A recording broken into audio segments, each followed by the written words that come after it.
This is the story of a man named Stanley. Stanley worked for a company in a big building where he was employee number 427. Employee number 427's job was simple. He sat at his desk in room 427 and he pushed buttons on a keyboard. Orders came to him through a monitor on his desk, telling him what buttons to push, how long to push them, and in what order. This is what employee 427 did every day of every month of every year. And although others might have considered it soul-rending, Stanley relished every moment that the orders came in, as though he had been made exactly for this job. And Stanley was happy. And then one day, something very peculiar happened. Something that would forever change Stanley. Something he would never quite forget. He had been at his desk for nearly an hour when he realized that not one single order had arrived on the monitor for him to follow. No one had showed up to give him instructions, call a meeting, or even say hi. Never in all his years at the company had this happened, this complete isolation. Something was very clearly wrong. Shocked, frozen solid, Stanley found himself unable to move for the longest time. But as he came to his wits and regained his senses, he got up from his desk and stepped out of his office.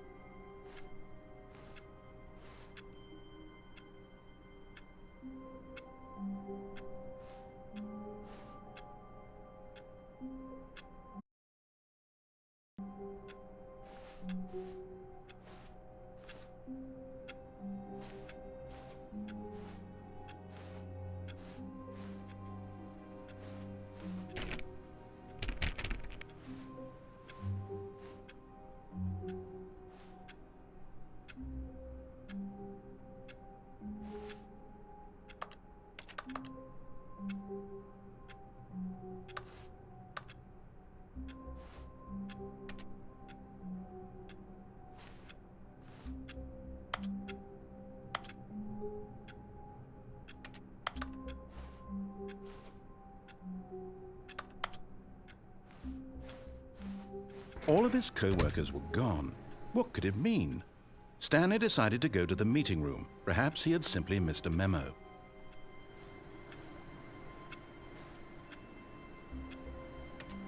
No matter how hard Stanley looked, he couldn't find a trace of his co-workers.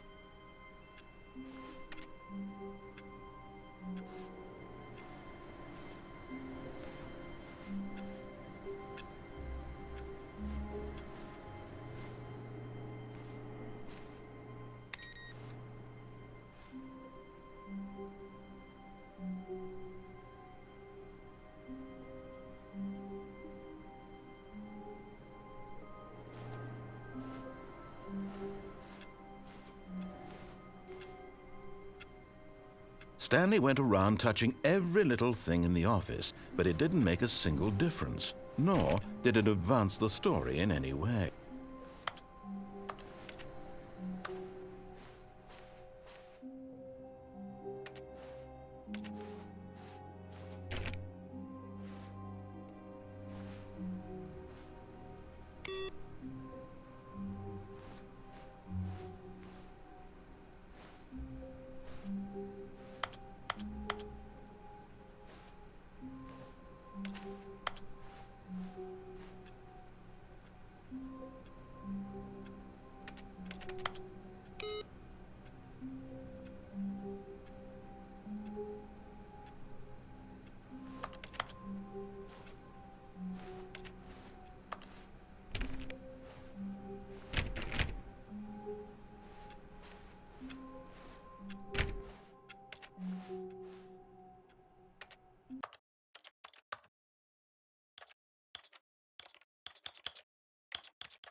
When Stanley came to a set of 2 open doors, He entered the door on his left.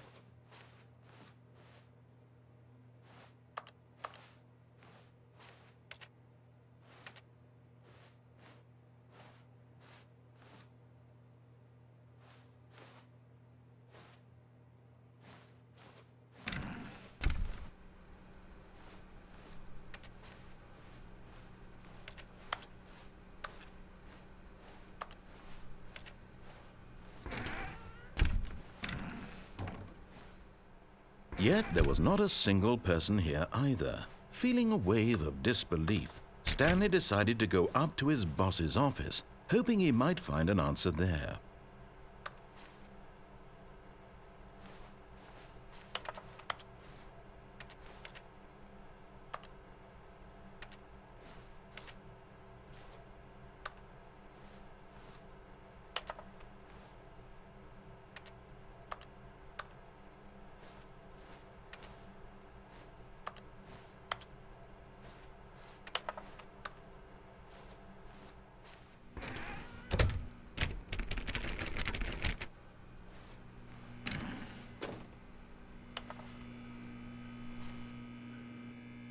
Stanley stepped into the broom closet, but there was nothing here, so he turned around and got back on track.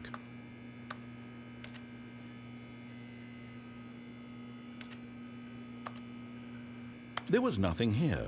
No choice to make, no path to follow, just an empty broom closet. No reason to still be here. Coming to a staircase, Stanley walked upstairs to his boss's office.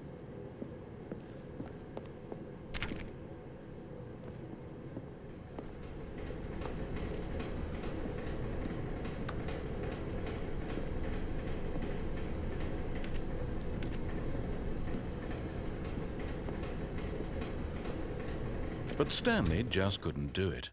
He considered the possibility of facing his boss. Admitting he had left his post during work hours, he might be fired for that. And in such a competitive economy, why had he taken that risk?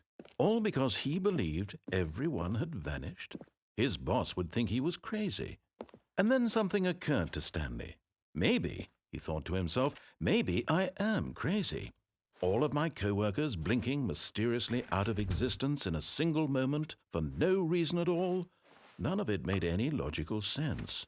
And as Stanley pondered this, he began to make other strange observations.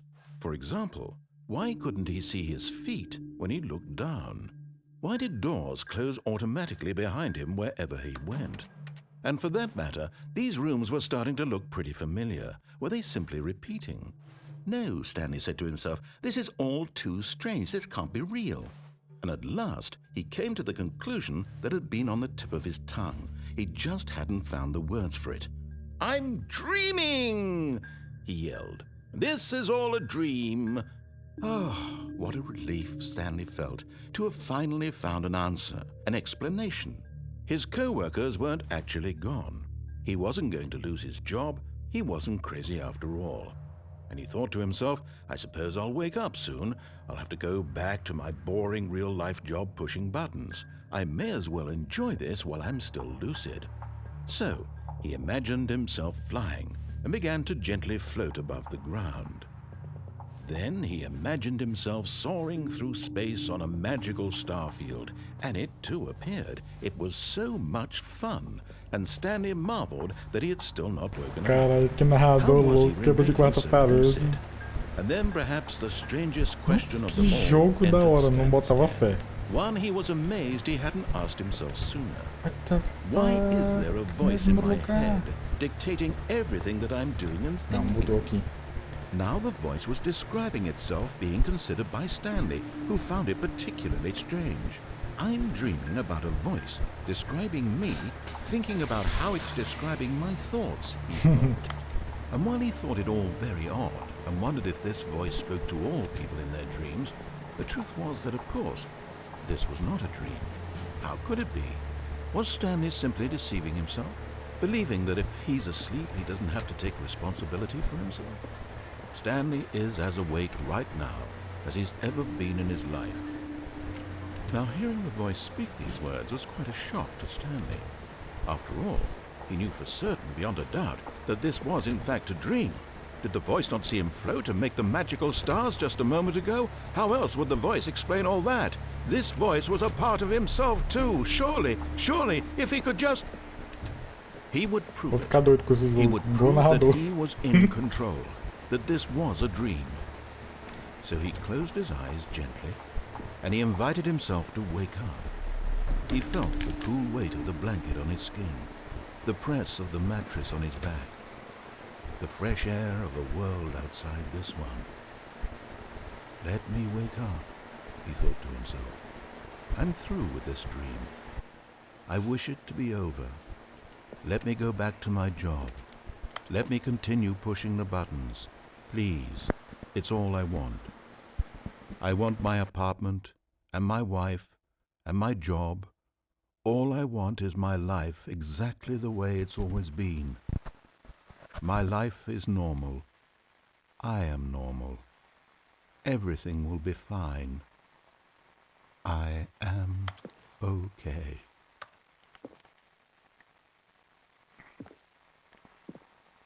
Oh, no. Stanley began screaming. Please, someone, wake me up. My name is Stanley.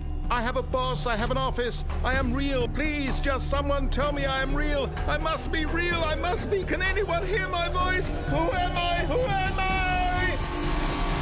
And everything went black.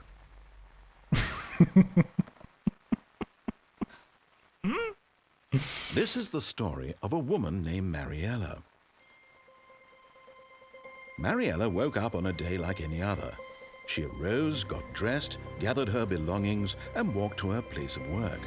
But on this particular day, her walk was interrupted by the body of a man who had stumbled through town talking and screaming to himself, and then collapsed dead on the sidewalk.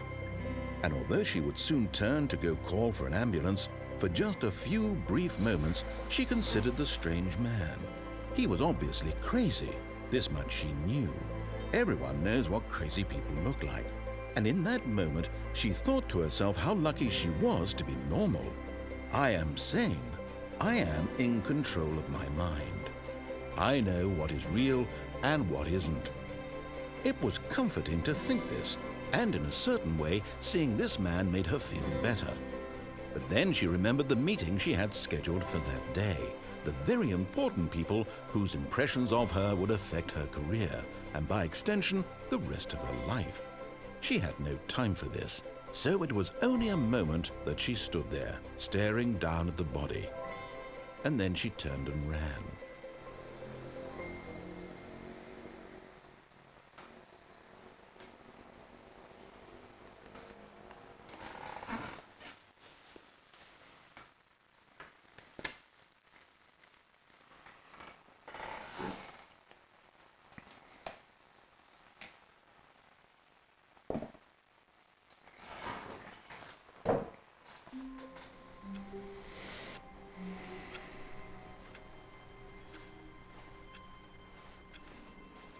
All of his co-workers were gone. What could it mean? Stanley decided to go to the meeting room. Perhaps he had simply missed a memo. Déjà vu.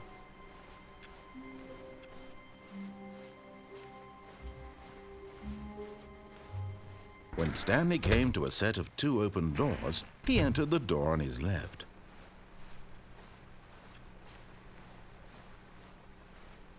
Yet there was not a single person here either. Feeling a wave of disbelief, Stanley decided to go up to his boss's office. Coming to a staircase, Stanley walked upstairs to his boss's office.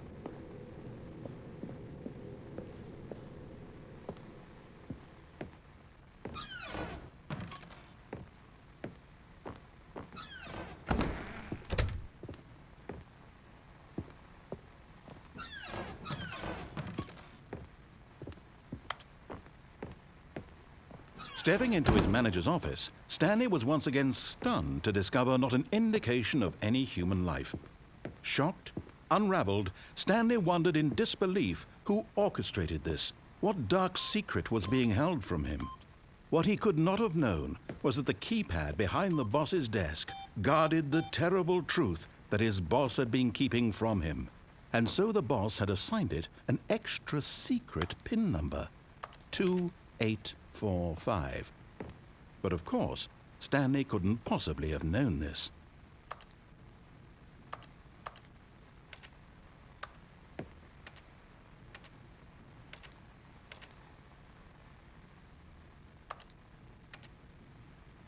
Stanley just sat around twiddling his thumbs. Trying to input anything on the device was useless, since he could never possibly know that the combination was 2845. Bora ver se fala alguma coisa se eu não colocar a senha. Bora ver.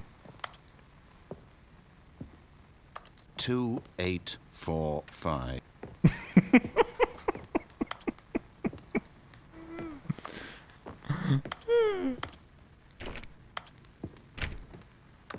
Ele vai falar mais uma vez, quer ver? Forgot, but it turns out that the panel's emergency override kicked in, and the door just opened all by itself, and Stanley got the hell along with the story. Well, whoop-de-doo. Uai, eu digitei a senha.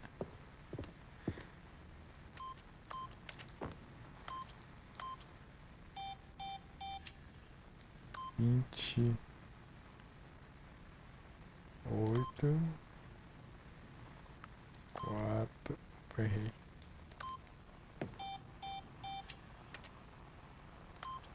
28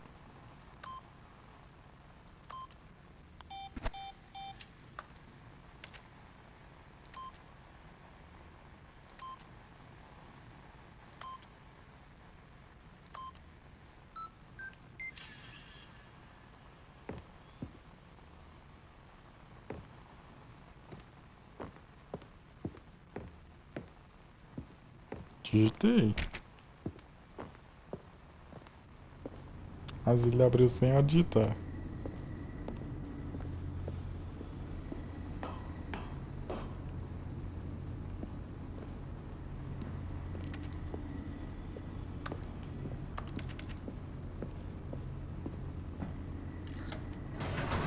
Mas se eu for lá pro subsolo vai dar na mesma.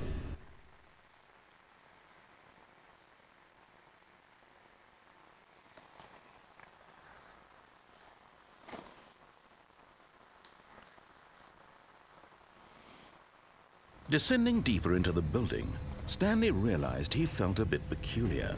It was a stirring of emotion in his chest, as though he felt more free to think for himself, to question the nature of his job. Why did he feel this now, when for years it had never occurred to him? This question would not go unanswered for long. Eita porra.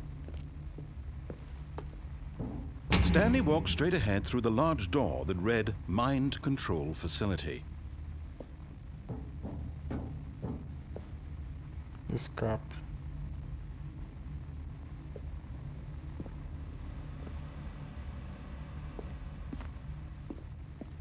Tá.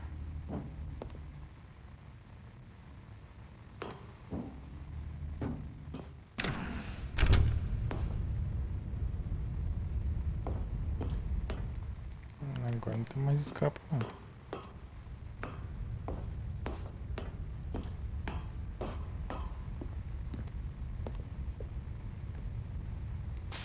The lights rose on an enormous room packed with television screens. What horrible secret did this place hold? Stanley thought to himself.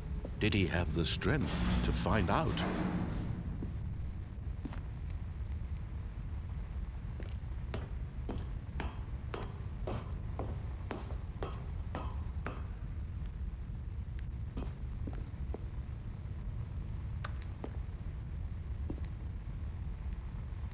Why? Now the monitors jumped to life, their true nature revealed. Each bore the number of an employee in the building, Stanley's co-workers. The lives of so many individuals reduced to images on a screen, and Stanley, one of them, eternally monitored in this place where freedom meant nothing. Fight. É o 427, ele mais ou menos ali.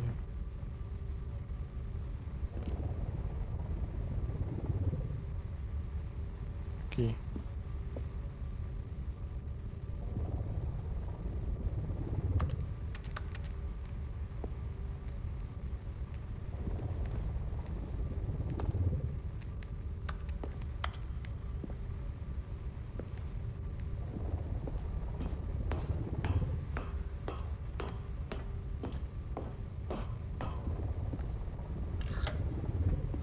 This mind control facility, it was too horrible to believe. It couldn't be true.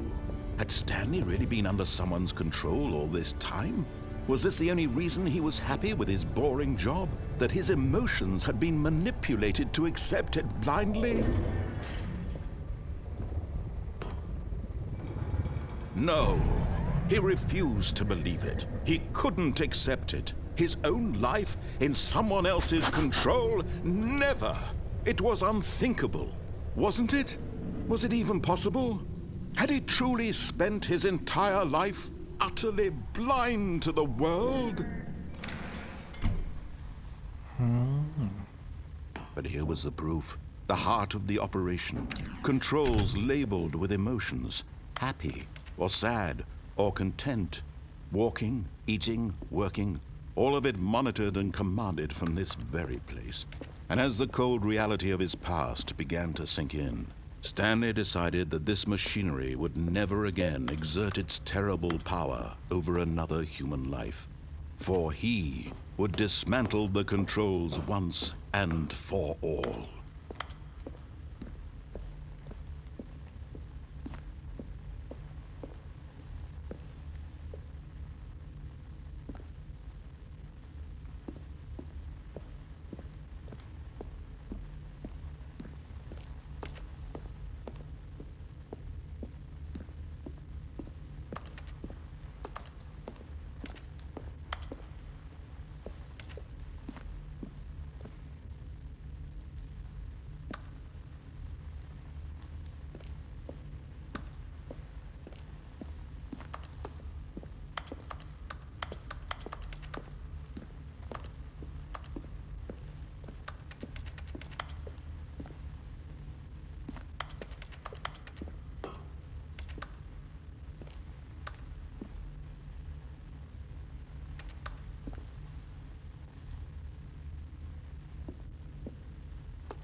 And when at last he found the source of the room's power, he knew it was his duty, his obligation, to put an end to this horrible place and to everything it stood for.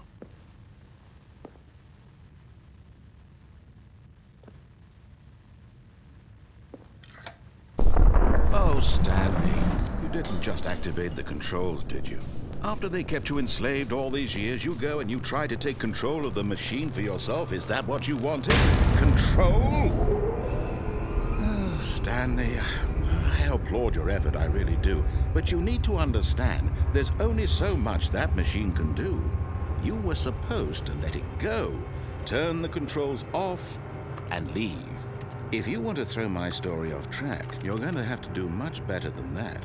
I'm afraid you don't have nearly the power you think you do. For example, and I believe you'll find this pertinent, Stanley suddenly realized he had just initiated the network's emergency detonation system.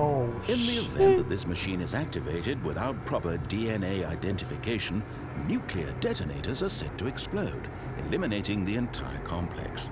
How long until detonation then? Let's say 2 minutes. Ah, now this is making things a little more fun, isn't it, Stanley?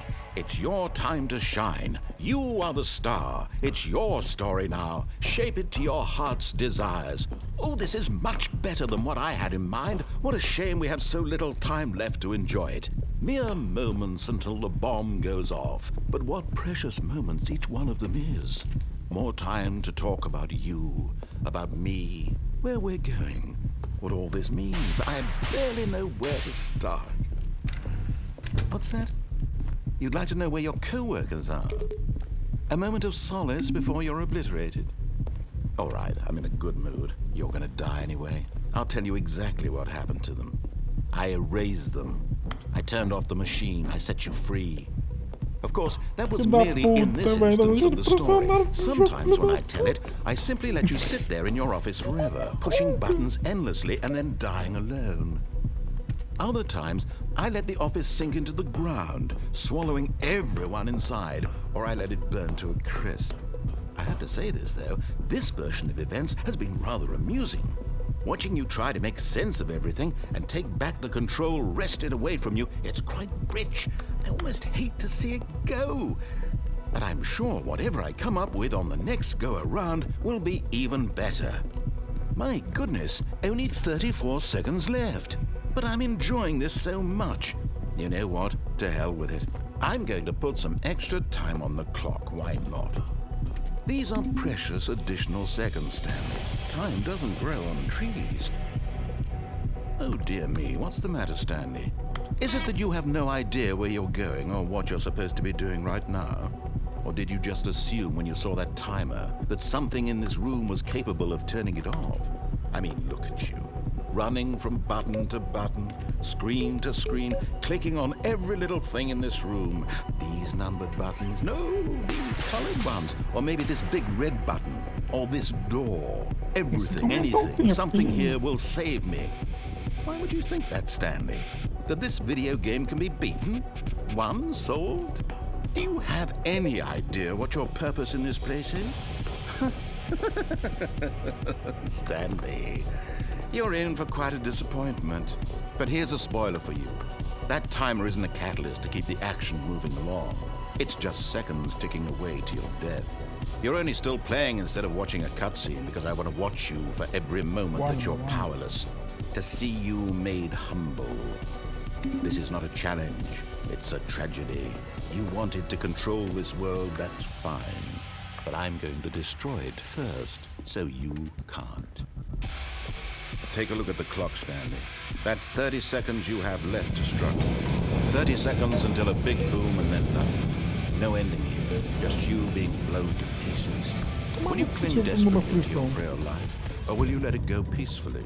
Another choice. Make it count, or don't. It's all the same to me, all a part of the joke. And believe me, I will be laughing at every second of your inevitable life from the moment we fade in until the moment I say, happily ever after. Cara, que jogo sufocante do caramba.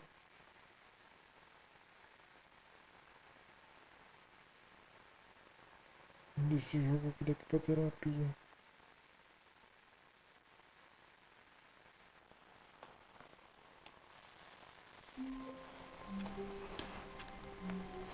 Beleza. All of his co-workers were gone.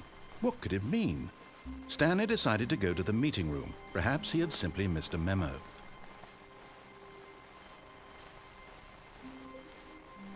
When Stanley came to a set of 2 open doors, he entered the door on his left.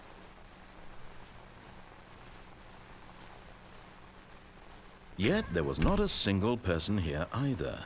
Feeling a wave of disbelief, Stanley decided to go up to his boss's office. Coming to a staircase, Stanley walked upstairs to his boss's office. Tá, aqui eu não tiro no banheiro. Vê se o banheiro me tranca.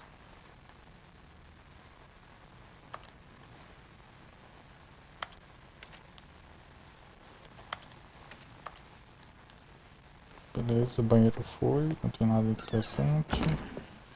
Aqui é a sala do chefe. Vou entrar naquele lugar. Então, tô aqui. Não fechou. Nossa, que quadro.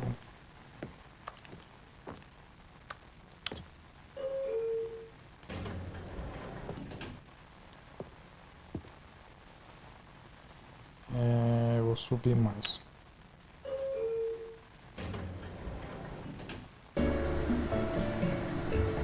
Do narrador tá muito calado.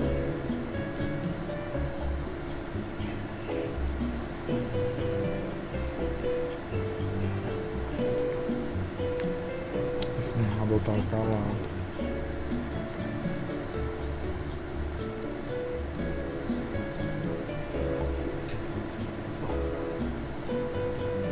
O controle tá vibrando. Só falta esse elevador despencar de uma vez.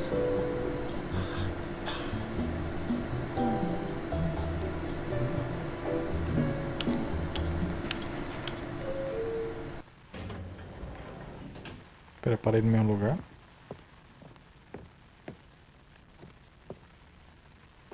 Exatamente, vou descer então.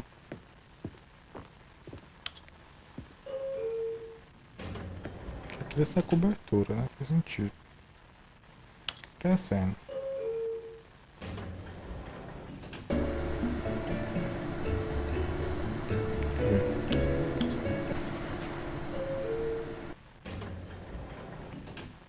Vai. Não mexe?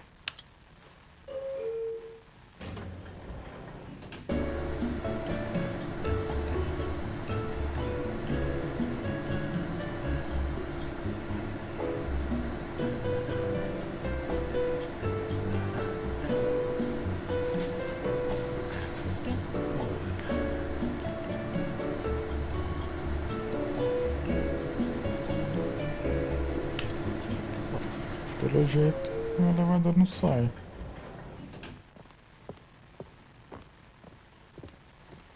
Entramos.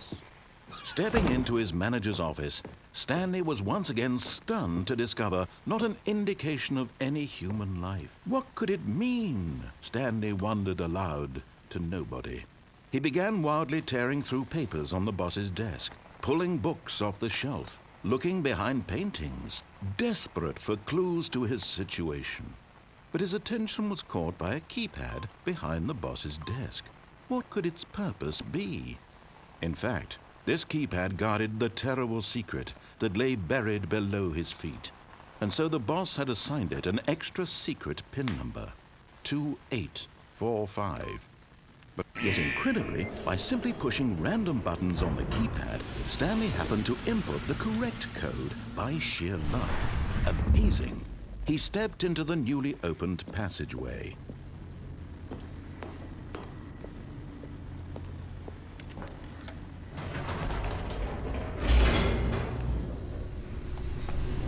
Peraí, dá pra subir? Agora foi.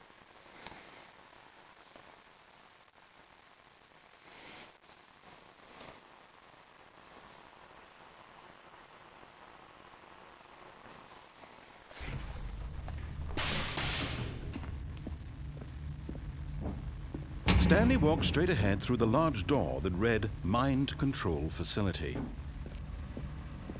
Although this passageway had the word escape written on it, the truth was that at the end of this hall, Stanley would meet his violent death.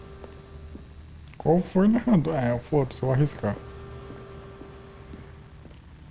Uma morte violenta. Pera aí, essa porra é infinita? The door behind him was not shut. Stanley still had every opportunity to turn around and get back on track. At this point, Stanley was making a conscious, concerted effort to walk forward and willingly confront his death.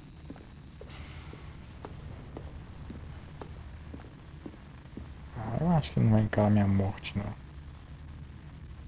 Porém, se isso aqui cair eu morrer...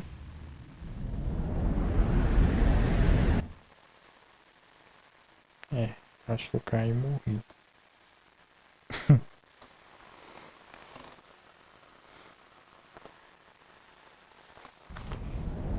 Ou não.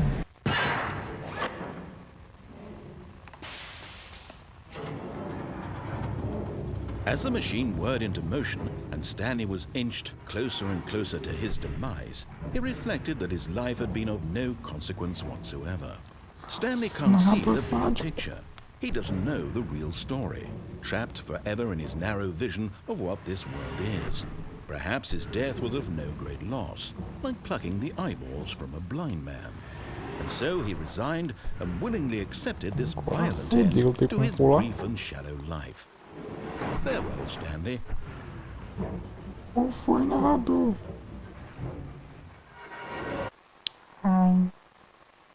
Farewell, Stanley, cried the narrator. as Stanley was led helplessly into the enormous metal jaws.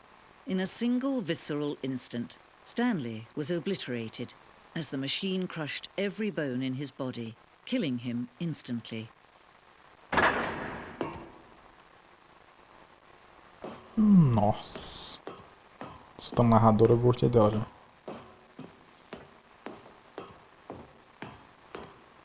Testando ali.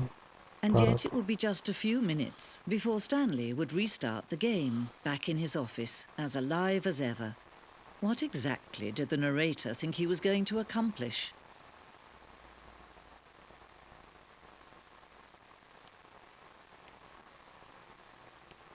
Exatamente. Oh, peraí. When every path you can walk has been created for you long in advance, death becomes meaningless, making life the same. Do you see now? Do you see that Stanley was already dead from the moment he hit start? Nossa. Profundo, hein, cara. Oh my god. Pronto, Deus.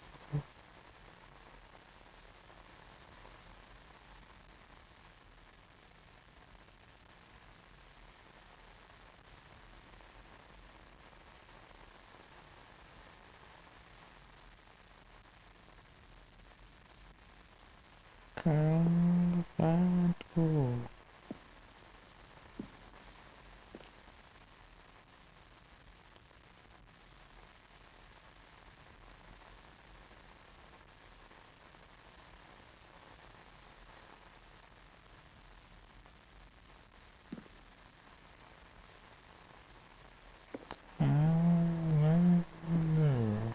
Mas não aparece mais coisa.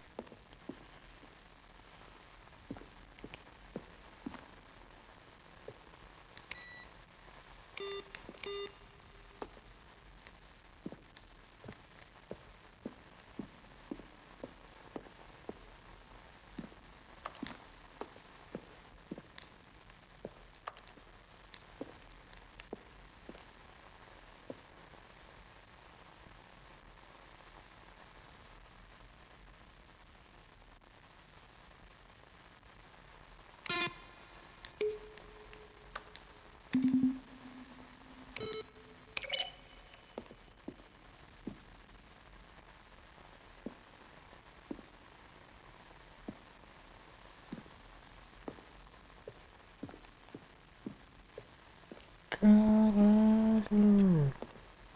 Olha o somzinho do relógio funcionando. Essa parte aqui eu não cheguei. Ah, já cheguei sim. Desenvolvimento. Pera aí, que tanto setor pra ir que eu tô até perdido já.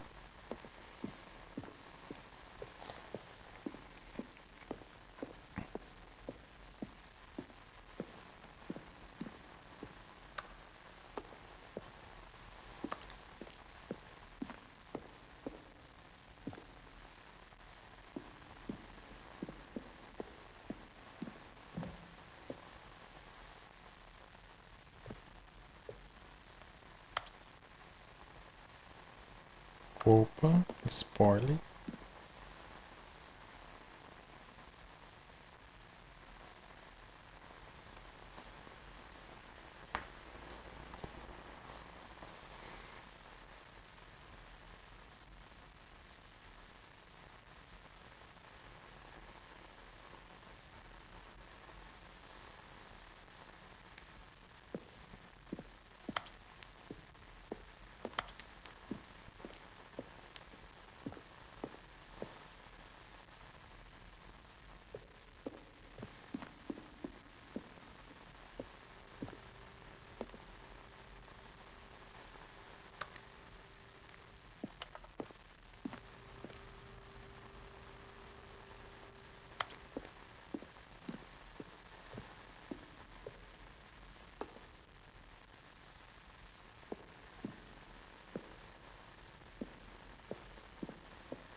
Gente, vou pausar aqui pra continuar o vídeo depois explorando esse lugar aqui, que eu até me perdi já. Porque o vídeo tá mais de 1 hora já. Mas vai ter vídeo parte 2 já.